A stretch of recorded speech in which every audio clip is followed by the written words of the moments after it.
Pernahkah kalian bertanya-tanya bagaimana kurikulum di Indonesia berkembang dari waktu ke waktu? Dari kurikulum 1947 hingga kurikulum Merdeka, sistem pendidikan kita terus beradaptasi untuk mencetak generasi yang lebih baik. Di video ini, saya akan membahas perjalanan kurikulum di Indonesia serta perubahan yang terjadi. Sebelumnya, apakah Anda sudah mengenal apa itu kurikulum? Kurikulum adalah seperangkat rencana dan pengaturan mengenai tujuan, isi, dan bahan pelajaran serta cara yang digunakan sebagai pedoman penyelenggaraan kegiatan pembelajaran untuk mencapai tujuan pendidikan tertentu. Pertama ada kurikulum 1947. Ini adalah kurikulum pertama sejak Indonesia merdeka. Perubahan arah pendidikan lebih bersifat politis dari orientasi pendidikan Belanda ke kepentingan nasional. Saat itu, mulai ditetapkan Pancasila sebagai asas pendidikan.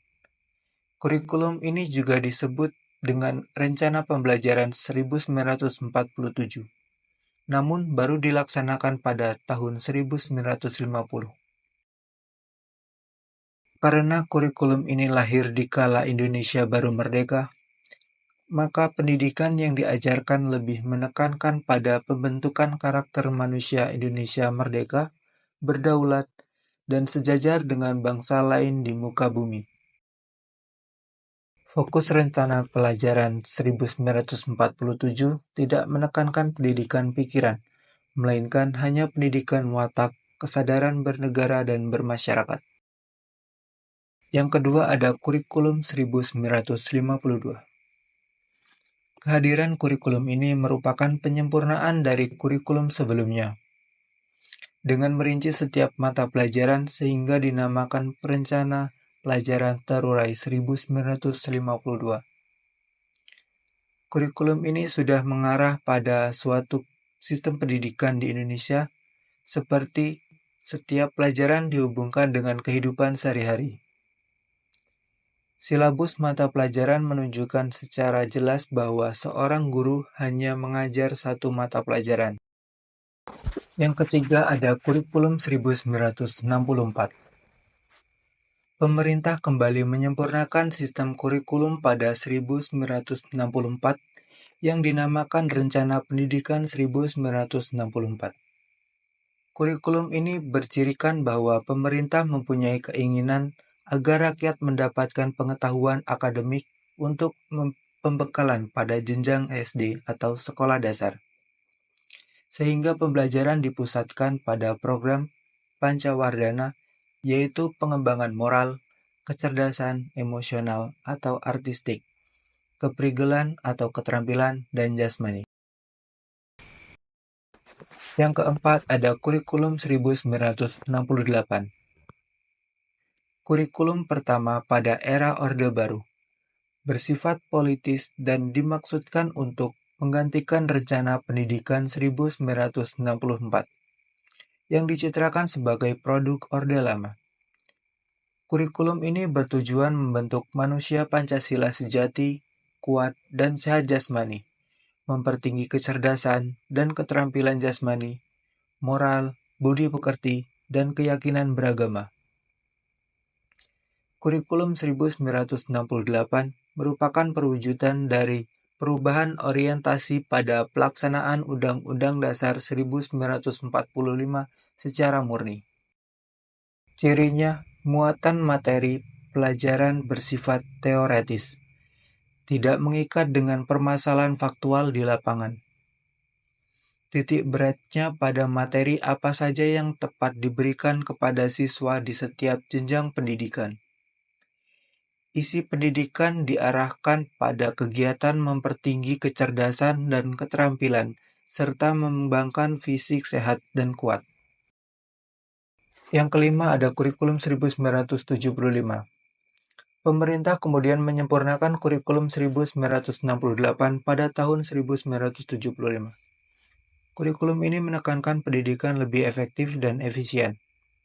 Menurut Mujito, Direktur Pembina TK dan SD Departemen Pendidikan kala itu, Kurikulum ini lahir karena pengaruh konsep di bidang manajemen MBO, Management by Objective. Metode, materi, dan tujuan pengajaran dirinci dalam prosedur pengembangan sistem instruksional atau PPSI. Dikenal dengan istilah satuan pelajaran, yaitu rencana pelajaran setiap satuan bahasan.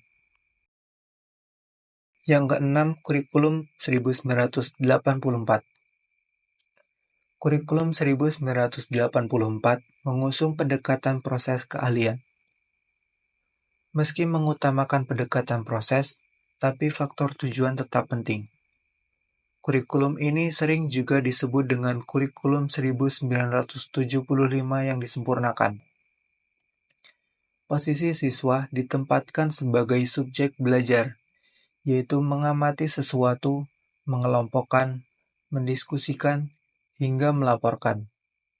Model ini disebut cara belajar siswa aktif atau CBSA. Yang ketujuh ada Kurikulum 1994.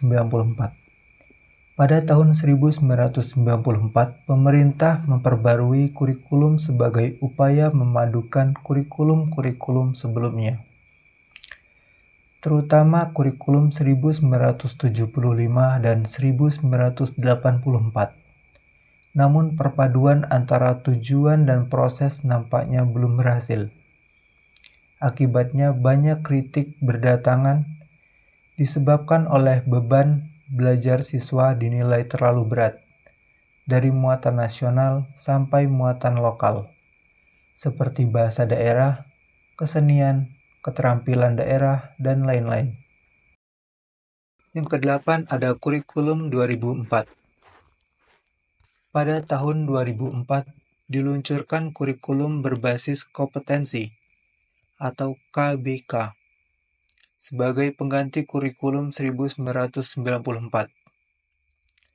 Suatu program pendidikan berbasis kompetensi yang harus mengandung 3 unsur pokok, yaitu pemilihan kompetensi sesuai spesifikasi, indikator-indikator evaluasi untuk menentukan keberhasilan pencapaian kompetensi, dan pengembangan pembelajaran.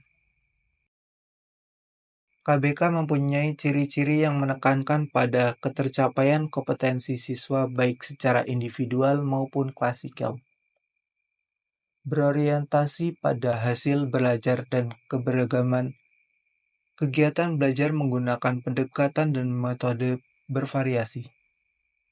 Sumber belajar bukan hanya guru, tetapi juga sumber belajar lainnya yang memenuhi unsur edukatif.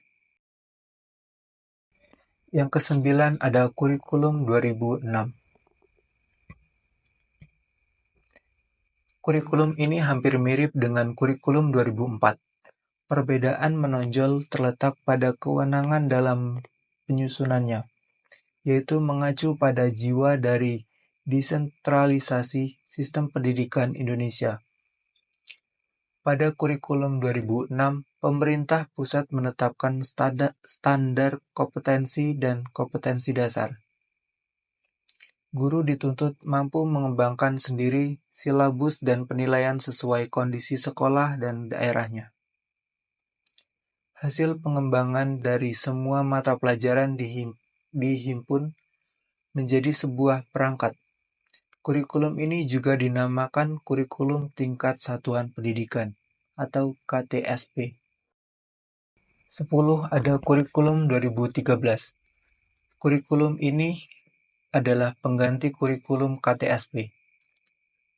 Kurikulum 2013 memiliki 3 aspek penilaian, yaitu aspek pengetahuan, aspek keterampilan, dan aspek sikap dan perilaku. Di dalam kurikulum 2013, terutama di dalam materi pembelajaran, terdapat materi yang dirampingkan dan materi yang ditambahkan.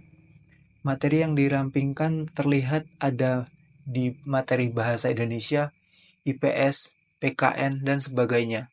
Sedangkan materi yang ditambahkan adalah materi matematika. Dan yang terakhir atau yang ke-11 ada Kurikulum Merdeka.